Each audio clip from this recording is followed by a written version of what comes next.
The handcuffs clicked shut around Diana Winchester's wrists at 13:47 hours on a Tuesday. That would end 3 careers and expose a conspiracy reaching the Pentagon's highest floors. She'd been sitting at the Cascade Harbor Veterans Memorial for 21 days straight, and Detective Mason had finally decided she was disturbing the peace. But when the booking officer saw her tattoos, coordinates, dates, and a trident that made his blood run cold, everything changed. Diana moved through the arrest with the fluid calm of someone who'd faced far worse than small-town police. Her weathered hands never released the folder of photographs, 12 women who died in Iraq and Afghanistan, all from Oregon. None remembered on the memorial wall behind her. At 52, she carried herself with the quiet authority of someone who'd earned respect in places where respect meant survival. Within 2 hours, Rear Admiral Thomas Chen would walk into that holding cell, take one look at Diana's ink, and whisper words that would shatter 3 years of carefully constructed lies. Jesus Christ, Ghost 7, we buried you in Syria. Cascade Harbor clung to the Oregon coast like a barnacle, its 8,000 residents sustained by fishing, tourism, and the kind of military pride that ran deeper than the Columbia River. The Veterans Memorial stood in the town square, black granite carved with 247 names dating back to the Great War. Every Memorial Day, every Veterans Day, families gathered to touch those names and remember, but 12 names were missing. 12 women who died serving their country, excluded not by malice, but by the grinding bureaucracy that treated female service members as footnotes rather than heroes. Diana had discovered this oversight while researching her own erased history, and it had given her a mission worth the risk of exposure. The year was 2024, and America was still grappling with women in combat roles. The SEAL community remained the military's most exclusive fraternity, and the integration of women into its ranks was classified at levels that made senators uncomfortable. Diana represented a truth that powerful people preferred to keep buried, that excellence recognized no gender, and that politics made poor battlefield decisions. Diana Winchester had been born into military service the way some people were born into family businesses. Her father, a Vietnam-era Green Beret, had taught her to shoot before she could ride a bicycle. Her mother, an Army nurse, had shown her that strength came in many forms. Military life wasn't just their career, it was their identity, their culture, their calling. The path to SEAL Team 6 had been brutal and transformative. Diana had been selected for a classified pilot program in 2018, one of only 5 women chosen from thousands of applicants. The training had been designed to break her, to prove that women couldn't handle Tier 1 operations. Instead, she'd graduated second in her class, earning her trident through the same crucible that had forged generations of America's deadliest warriors.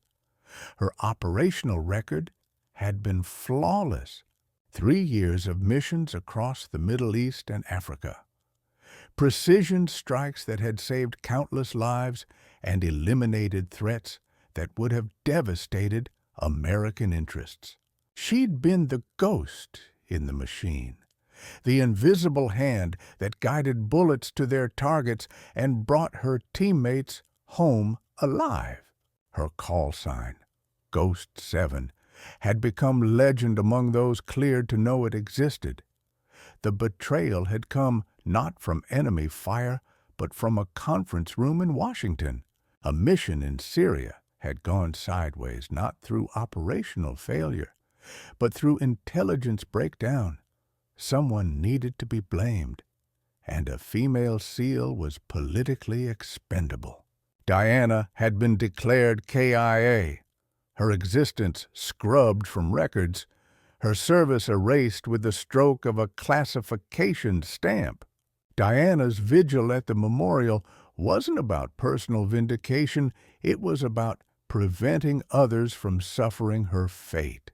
The 12 women in her photographs represented a different kind of erasure. The systematic exclusion of female service members from the recognition they'd earned with their lives. Their families had been told that memorial inclusion was complicated, that proper procedures took time, that their daughter's service was somehow less worthy of remembrance. The conflict ran deeper than local politics. Diana's presence in Cascade Harbor was a calculated risk, a gamble that exposure might serve a greater purpose. She'd spent 3 years in the shadows, watching as the military she'd served continued to erase women who'd given everything for their country. The memorial had become her line in the sand, the place where she'd force a reckoning with institutional cowardice. The stakes were existential. Diana's identity as Ghost 7 was more than classified, it was radioactive. Her existence threatened to expose programs, policies, and people who'd built careers on decisions that sacrificed operational effectiveness for political convenience. But she'd reached the point where silence was more dangerous than exposure, where the cost of hiding was greater than the risk of revelation. But Diana had learned patience in the world's most dangerous places, and she understood that the most effective operations were those that forced the enemy to reveal themselves through their own actions. The arrest had been inevitable, almost welcome. Diana had calculated every variable, the growing complaints from tourists, the mayor's political pressure, the police department's reluctance to act against a veteran. She'd pushed just hard enough to force a response, creating the crisis that would give her leverage she couldn't achieve through proper channels. Detective Mason's approach had been professional but uncomfortable. He'd served 2 tours in Iraq, understood the weight of military service, and recognized something dangerous in Diana's bearing. But complaints were complaints, and the law was the law. The arrest was routine until it wasn't. Diana's cooperation had been strategic. She'd offered no resistance, made no demands, asked only to keep holding the photographs during processing. The images served multiple purposes. They reminded everyone why she was there. They humanized her cause, and they ensured that her story would be harder to bury. The 3 years since Syria had been spent preparing for this moment. Diana had researched memorial practices nationwide, identified systematic exclusions of female service members, and built comprehensive documentation of their service records. She'd also prepared for the inevitable moment when her own identity would be discovered. Her choice of Cascade Harbor had been deliberate. The town was small enough that sustained attention would create pressure, but large enough to attract media interest. The memorial's location in the town square ensured maximum visibility. While the community's military culture provided natural sympathy for her cause, Diana had also prepared psychologically for exposure. 3 years of anonymity had been healing but incomplete. She'd accepted that revealing her identity would bring consequences, but she'd also understood that some battles were worth fighting regardless of personal cost. The booking process had proceeded normally until the moment Diana removed her jacket. The tattoos covering her arms weren't typical veteran ink. They were operational markings that spoke of classified missions and elite units. The booking officer's reaction had been immediate and visceral. His training, recognizing symbols that civilians wouldn't understand. The coordinates were precise, matching classified operations across 3 continents. The dates aligned with missions that officially didn't exist. The trident wrapped in crosshairs was unmistakably authentic, marking Diana as a member of the military's most exclusive community. Each marking was a breadcrumb leading back to a truth that powerful people had tried to bury. Detective Mason's call for backup had triggered a cascade of responses that transformed a simple arrest into a national security incident. FBI agents, military intelligence officers, and Pentagon officials began converging on Cascade Harbor, each bringing higher clearance levels and deeper understanding of what Diana's presence meant. The machine Diana had spent 3 years avoiding was now fully engaged, and the fiction that Ghost 7 had died in Syria was about to collide with the reality of her living, breathing, tattooed presence in a small-town jail cell. The FBI's arrival had escalated the situation beyond local control. Agent Sarah Martinez had run Diana's fingerprints through databases that revealed inconsistencies, records showing her as deceased, classifications that didn't align with her civilian status, and red flags indicating national security implications. The small-town arrest was becoming a federal incident. Military intelligence followed within hours, their presence signaling that classified programs were involved. Colonel James Rodriguez had been briefed on the flight from Washington, his face grim as he reviewed files that officially didn't exist. Diana's tattoos weren't just personal expression, they were evidence of operations that could embarrass governments and end careers. The pressure intensified when Pentagon officials began making calls. Diana's existence threatened carefully constructed narratives about women in combat, about operational security, and about the military's willingness to sacrifice its own personnel for political convenience. The woman who'd been erased was refusing to stay buried.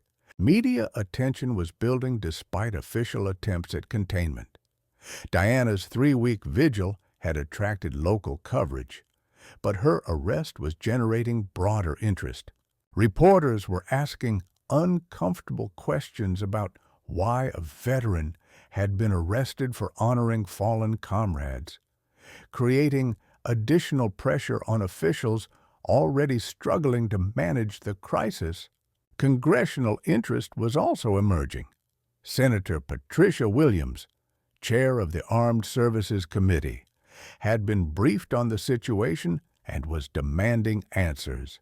The prospect of hearings about erased female service members was causing panic in Pentagon corridors, where careers were built on avoiding such scrutiny. The families of the 12 women were mobilizing as well. Diana's arrest had brought their daughter's exclusion from the memorial into sharp focus, and they were demanding action from officials who'd previously dismissed their concerns. The political pressure was building from multiple directions, creating a perfect storm of accountability. Diana's response to the crisis revealed the warrior she'd never stopped being. 3 years of civilian life had taught her patience and perspective, but the moment of recognition had awakened instincts that classification couldn't erase.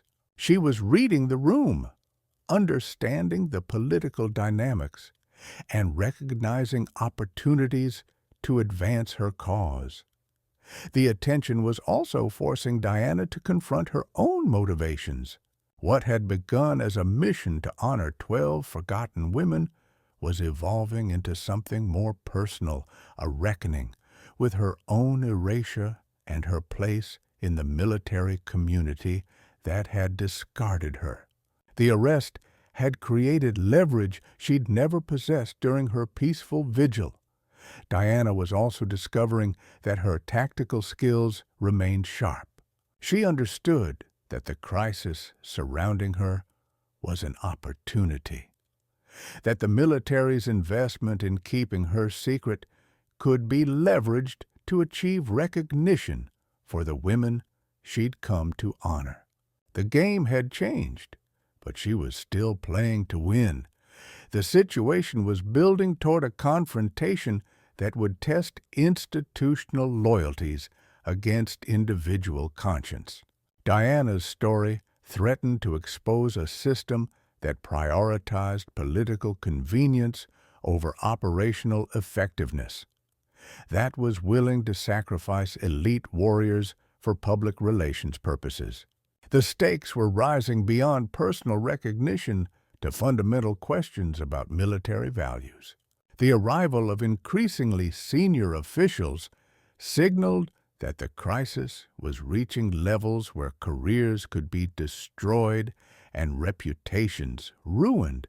Each new participant brought higher clearance levels and deeper understanding of what Diana's revelation could mean for programs, policies, and people who'd built their success on decisions that looked increasingly indefensible.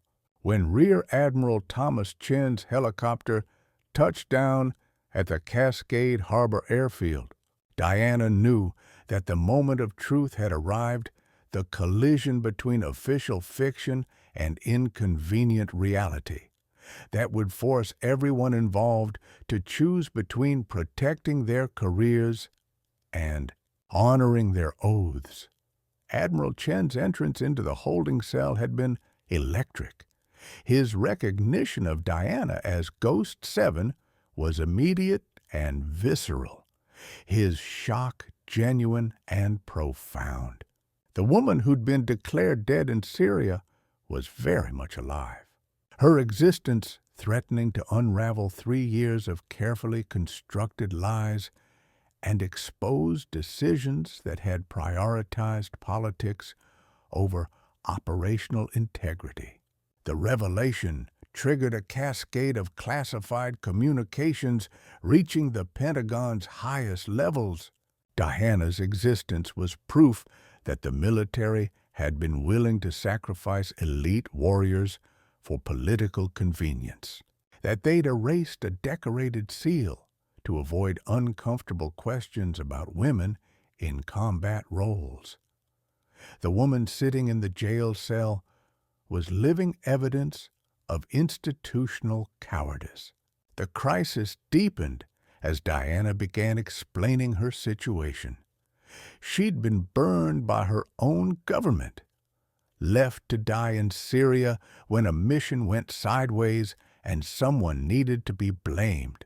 The official story was heroic sacrifice, but the reality was bureaucratic betrayal. Ghost 7 hadn't died in combat.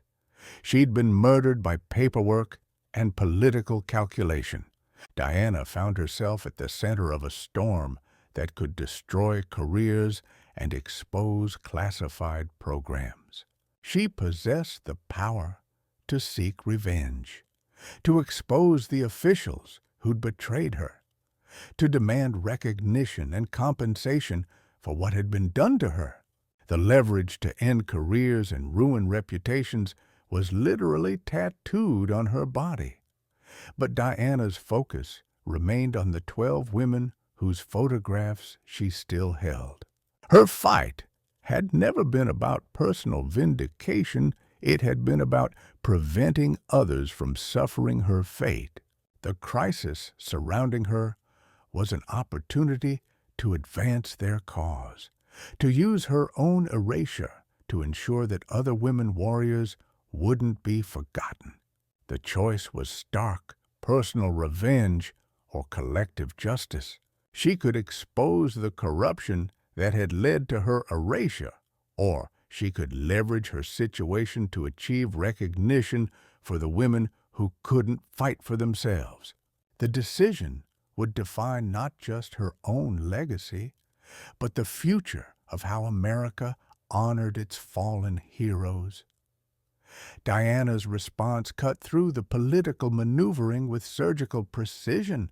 "I didn't come here for me," she told Admiral Chen, her voice carrying the authority of someone who'd faced death and survived betrayal.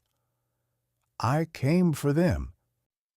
She held up the photographs, 12 faces that represented a different kind of erasure, but the same institutional failure.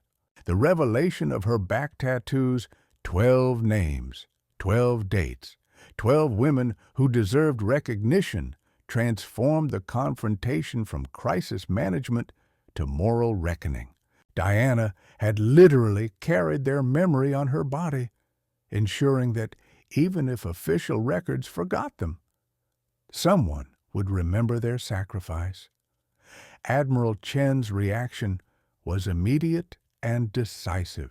The career officer who'd spent decades navigating political waters recognized that Diana held the moral high ground and the practical leverage to destroy everyone involved. More importantly, he understood that her cause was just, that the system had failed both her and the women she was fighting to honor. The moment of truth had arrived, and Diana's 3-year journey from erased warrior to determined advocate was about to culminate in a confrontation that would force the military establishment to choose between protecting their secrets and honoring their obligations to those who'd served. Admiral Chen's decision to support Diana rather than contain her surprised everyone in the room. His question, "What do you need to make this right?" acknowledged that she held the power in the situation, that her cooperation was essential for any resolution that wouldn't destroy careers and expose classified programs. The preparation that followed was swift and comprehensive. Pentagon officials coordinated with congressional leaders. Military lawyers reviewed classification levels, and public affairs specialists developed strategies for managing the inevitable attention. Diana's story was too explosive to contain, but it might be possible to control how it was told. Diana herself was preparing for the final phase of her mission. She had spent 3 years planning for this moment, understanding that her eventual discovery would create opportunities that peaceful protest could not. The crisis that surrounded her was exactly what she'd hoped to achieve, a situation where ignoring her cause would be more costly than addressing it. The closed-door meeting between Diana, Admiral Chen, and senior Pentagon officials was charged with tension that 3 years of deception had created. The room was filled with people who'd been involved in the decision to erase her, who'd signed off on the fiction that Ghost 7 had died in Syria, who'd prioritized political convenience over operational integrity. Diana's presence was a living indictment of their choices. Every tattoo was evidence of missions they'd prefer to forget, of a warrior they'd been willing to sacrifice for political expediency. Her calm demeanor and professional bearing made their betrayal more stark, highlighting the contrast between her honor and their cowardice. The officials faced a choice that would define their legacy. They could continue the cover-up, attempt to discredit Diana or make her disappear again, or they could acknowledge their mistakes and work to correct the injustices that had resulted. The weight of that choice was visible in expressions that revealed the cost of institutional betrayal. Diana's demands were simple but non-negotiable. I need the 12 women on that memorial. I need their families to know that their daughter's service mattered. I need the system to acknowledge that erasing people doesn't solve problems, it creates bigger ones. Her words carried the authority of someone who'd been erased and refused to stay buried. The negotiation was complex, but ultimately successful. Diana would be released without charges, her arrest record expunged, and her story would remain classified.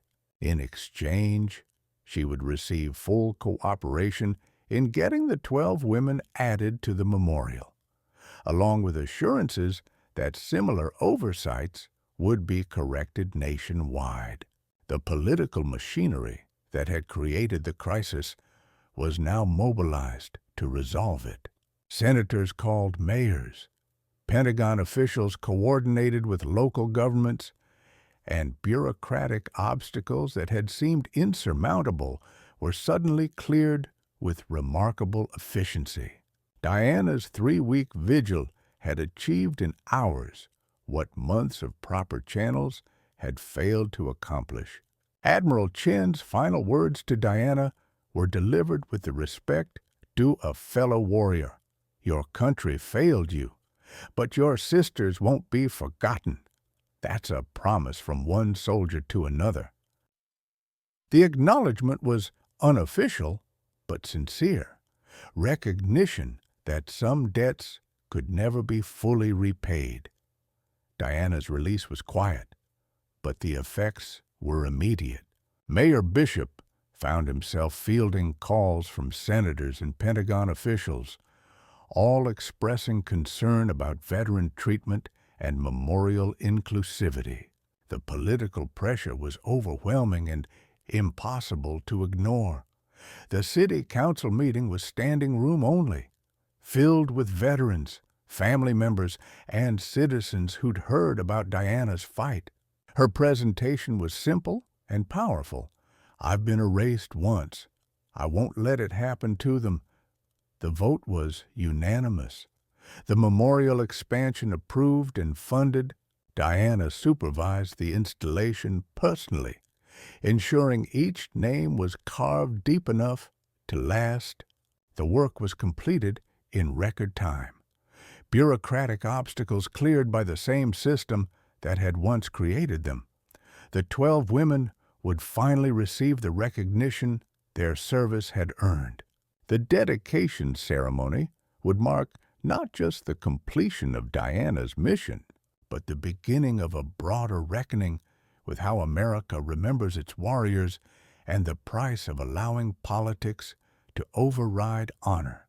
The dedication ceremony drew hundreds of attendees, including families of the 12 women, local officials, and anonymous figures in suits whose presence spoke volumes about the case's significance.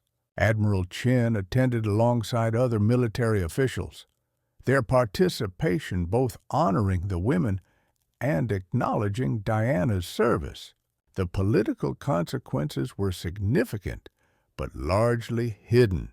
Officials who'd been involved in Diana's erasure faced quiet career consequences, reassignments that ended advancement prospects without creating public scandals. The pilot program integrating women into SEAL Team 6 was quietly reinstated with safeguards against political interference. Media coverage was carefully managed but impactful. Diana's story, told through official channels, became a testament to the importance of honoring all who served. The focus remained on the 12 women and the need for inclusive memorial practices. While her own service remained classified but acknowledged, Diana's case catalyzed broader changes in military culture and memorial practices. The Winchester Protocol became shorthand for protections against political interference in personnel decisions. Congressional hearings led to policy changes ensuring that female service members would receive equal recognition for their sacrifice. A comprehensive review of veterans' memorials nationwide resulted in hundreds of names being added, correcting decades of systematic exclusion. Diana's fight for 12 women had opened doors for thousands of others whose service had been overlooked or forgotten. The impact on military culture was profound but subtle. Diana's example demonstrated that excellence transcended gender, that elite units benefited from diversity, and that political considerations should never override operational effectiveness. Her legacy lived on in the women who followed her path, protected by changes her sacrifice had made possible. Diana's journey from erased warrior to recognized advocate had been transformative. The revelation of her identity had ended her anonymity, but restored her connection to the military community that had shaped her. She'd found purpose in ensuring that others wouldn't suffer her fate, that the system would honor rather than erase those who served. Her relationship with the military remained complex, but had evolved toward mutual respect. Diana understood that institutions were imperfect, that progress required constant vigilance, and that the price of freedom was eternal watchfulness against those who would sacrifice honor for convenience. The memorial visits continued, but now they were different. Diana still arrived at 0600 every morning, but now she brought 13 photos, the 12 women whose names were carved in stone, and one of her SEAL team, who existed only in her tattoos and classified files. The ritual had become both remembrance and resistance. Diana Winchester's story transcended military culture to speak to anyone who'd been forgotten or erased by systems that prioritized convenience over justice. Her fight for the 12 women demonstrated that individual action could force institutional change, that persistence could overcome bureaucratic inertia, and that honor was worth any sacrifice.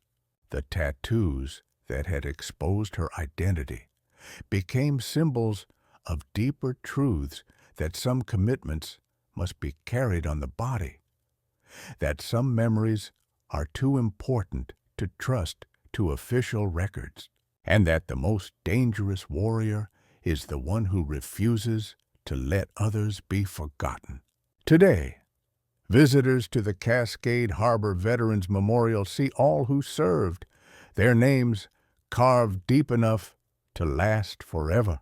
Diana Winchester still visits every morning, still brings her photos, still maintains her vigil.